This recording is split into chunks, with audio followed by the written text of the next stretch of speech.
That's what we're being drawn into as part of this agenda as it unfolds. And if we say no to one thing only and then go back to watching The Price is Right, let us say no to the microchip, because then at least we've got a bit of a chance here. The United Nations symbol came out of the Freemasonic symbolism also. The United Nations was created to be a focus for the centralization of global power, like that world government on that earlier slide. The sections in that target type symbol of the United Nations, there's 33. Just happens to be 33 degrees of the Scottish Rite of Freemasonry. And it's kind of nicely framed, isn't it, with those leaves. I wonder where that came from. Oh yes, I remember now. It's a Freemasonic symbol, again, transferred to the United Nations. These symbols of these various levels of control, the European Union has 12 stars in a circle, etc. They're all esoteric symbols. Now this, I guess of everything I've said so far, these next few minutes are going to be the most important, because I'm talking about the most powerful means of mass manipulation which has been played, this card, for thousands of years, and we're still falling for it. And it is this more than anything that's advanced this agenda to centralization of global power. I call it problem, reaction, solution. It works like this. You want to bring something in here, centralization of power, more power for the police, more power for security agencies, whatever, and you know that if you do it openly and honestly, there's going to be a reaction against it. We're not having this. This is a global fascist state. Go away. We're not standing for this. This is outrageous. That's what you're going to get if you do it openly. So you don't. What you do is you create a problem here. Could be society breaking down, so there is more crime, so people get in fear of being mugged and being burgled. Could be war, it could be a terrorist bomb, an economic collapse, whatever. And you create a problem, but you get someone else to be blamed for it. You get a Lee Harvey Oswald, you get these patsies, as they call them in America, who are blamed for events that they weren't involved in. You then get the people in general, by the way that you report your problem, to react by demanding you do something. This can't go on, do something. What are they going to do about it? And at that point, those who've covertly created the problem and got that reaction, something must be done, then openly offer the solutions to the problems they have themselves created. Problem, reaction, solution. Who benefited from the Oklahoma bomb? Not the people of Oklahoma, not the people who died and lost children and relatives in that bomb. One group of people and one group of people only benefited from Oklahoma. Anyone who wanted to centralize power even further in America. Because anti-terrorism bills went through Congress that took away basic freedoms from Americans purely and only because of that bomb. And as independent bomb experts and explosive experts have said, that fuel fertilizer device in the Ryder truck could not possibly have done that damage. It had to be done by high-tech devices on some of the pillars inside the building. So problem, reaction, solution is the classic means of advancing this agenda and getting the population to demand you do it, even though they don't know the agenda exists. And the Second World War, like the First World War, were global examples of this. As I've shown in my books like And the Truth Shall Set You Free and The Biggest Secret, come to that, the Second World War was the creation of a brotherhood, a global elite, that was funding all sides, that had control of the leaders of all sides, and just played them off against each other to create a war, a problem, which then had a solution. As again, myself and many other researchers have shown, Soviet communism was funded from Wall Street and London. The Nazis were funded from Wall Street and London, through the Bank of England and through the German subsidiaries of American and British multinational corporations, not least the Rockefeller Standard Oil. The front men of the war were Joseph Stalin in Russia, front man for this brotherhood. You had Winston Churchill in England, whose image left us by conventional history is an absolute farce. This guy was a man of war, among many other things. In America, you had one of the classic frontmen of the 20th century for this brotherhood, Franklin Delano Roosevelt, comes from one of the elite aristocratic French bloodlines. In Germany, you had Adolf Hitler, who was put in there by a a network of secret societies, the Thule Society, the Vril Society, the Edelweiss Society, that locked into this global brotherhood. And they were funded by American loans and in the way that I've just talked about. So you create two sides. Incidentally, again, sun cycles, numerology, certain years, certain things happen. You look at 1933. 1933, the number of things that happened in that year, that's when the pyramid and all-seeing eye went on the dollar bill. That's when Roosevelt stole the gold from the American people. That's when Hitler came to power. That's when Roosevelt came to power. No accident, all by design. And then you get two sides and you play them off against each other in a war. And from the war, at the end of the Second World War, in such a few years, the human race was mentally, physically, emotionally, and mentally wiped. Exhausted. And in that mode, we are putty in the hands. What did people say? This can't go on. Something must be done. What are they going to do about it? What do they do about it? The United Nations, European Union, centralization of power, then we won't have another war.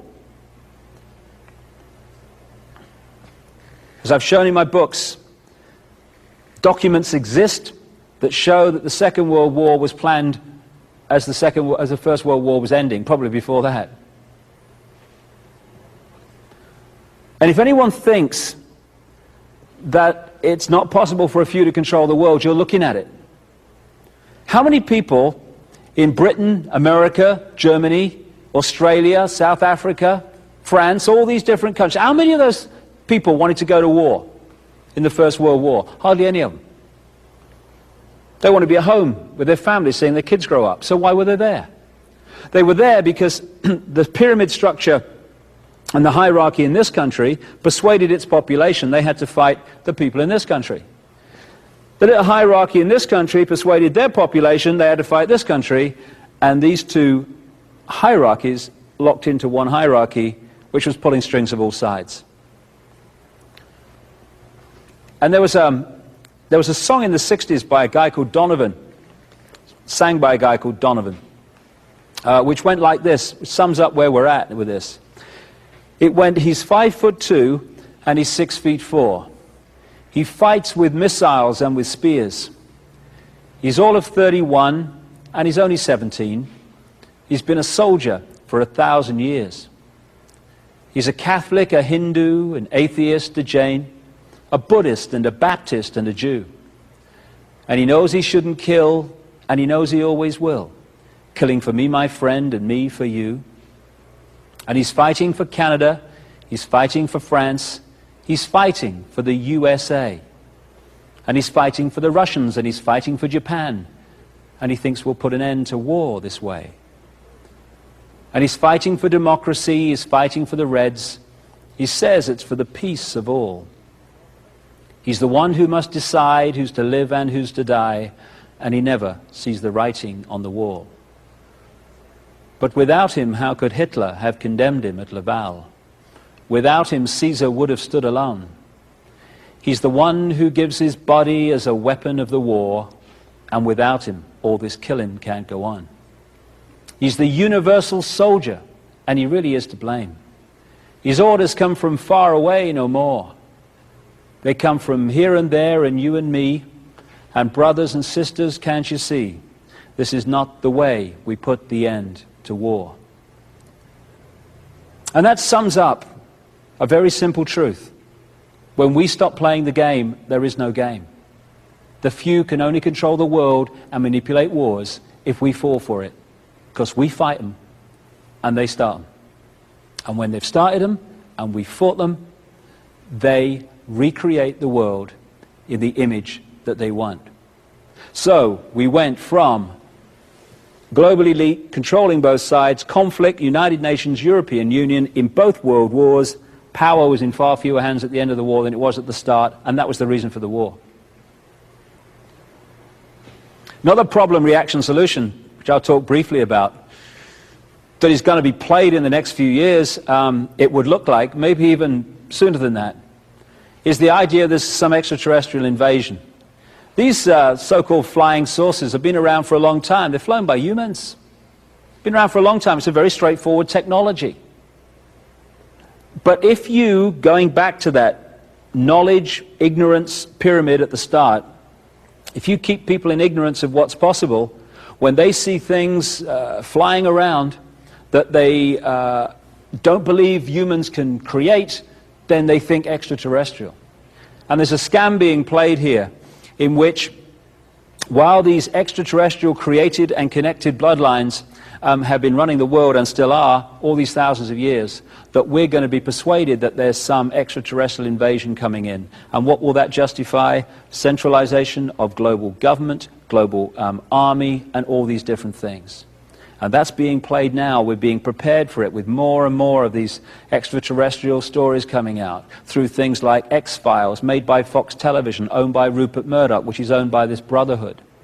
Things like Independence Day, made by 20th Century Fox, owned by Rupert Murdoch, who is owned by this Brotherhood. Things like Alien Resurrection, made by 20th Century Fox, owned by Rupert Murdoch, who is owned by this Brotherhood, and so on and so forth. So problem, reaction, solution happens on many, many levels. And if we keep reacting, something must be done. Oh my goodness me, save me. This will just go on. We have to ask, I would suggest, a very simple question when these things happen. Who benefits? Who benefits from me believing what I'm being asked to believe about this event? And if who benefits, and invariably it does, anyone who wants to centralize power in the world, we should do a lot of thinking before we jump in and say, do it, anything, to change the situation we're in. Alongside problem, reaction, solution is another technique. I call it the stepping stones technique. James Madison once said, I believe there are more instances of the abridgment of the freedom of the people by gradual and silent encroachments of those in power than by violent and sudden usurpations. And what that is saying in simple terms is, if you want to go from here to there, you know if you go in one jump, people are going to go, what's going on? What's going on? So what you do is you do it in little steps, each step projected as totally unconnected to the others, and suddenly you're here, and when people look back, they say, my goodness me, where did this come from? European Union has been created like that. You join a free trade area, you end up in a centralized fascist state. This is the structure throughout these thousands of years that I've been talking about, which has allowed this scam to go on. You have the elite, the Brotherhood elite, because, you know, even when the Freemasons and these secret societies, the vast majority of them haven't got a clue this is going on. They'll be as surprised as this as anybody. These secret societies are compartmentalized fiercely. You only go to the next level if you're chosen to go to the next level, and that means knowledge. So most Freemasons and secret society members are not involved in this scam. Only the few at the top who know what's going on. And so you have a situation with pyramids inside pyramids. It's like Russian dolls, one inside the other. So a bank is a pyramid, a transnational corporation is a pyramid, and a compartmentalized pyramid. The guy who goes to work in the bank in the morning, he's gone to earn his living so he can pay for the mortgage and look after his family. He's not trying to scam the world. But he doesn't know what he's part of. And so these fiercely compartmentalized pyramids mean that the bank is controlled by very few people. But that bank then goes into the next pyramid, the global banking system pyramid, and at the top of that, the same people control all the global banks. Same with the transnational corporations. They are individually a compartmentalized pyramid. They go into the transnational corporation global network, and at the top of that, all the transnational corporations are controlled by the same people, and they're the same people that control the banks. Same with the military, same with the secret societies, and same with the intelligence agencies, etc. Same with the political parties. And so what we've seen in this 20th century, just take the 20th century alone, is an incessant centralization of power in all areas of our lives. Why? Because all those institutions fuse into the same brotherhood, which is putting down those apparently unconnected areas of our lives, the same policy of centralization, all coordinated. This is the one-party state pyramid. Down here in the political parties at the bottom of the pyramid, you've got people who knock on your door and put the funny hats on at the conventions and political meetings and stuff, and they genuinely believe they're on different sides because they know no different. But as you go up these pyramids to the point that I'm talking about, to this brotherhood, these political parties that appear to be different in public fuse into the same leadership. So the people that supply or dictate who's going to run for president in the Democrats in America are the same people that dictate who's going to run for the Republicans. Same all over the world.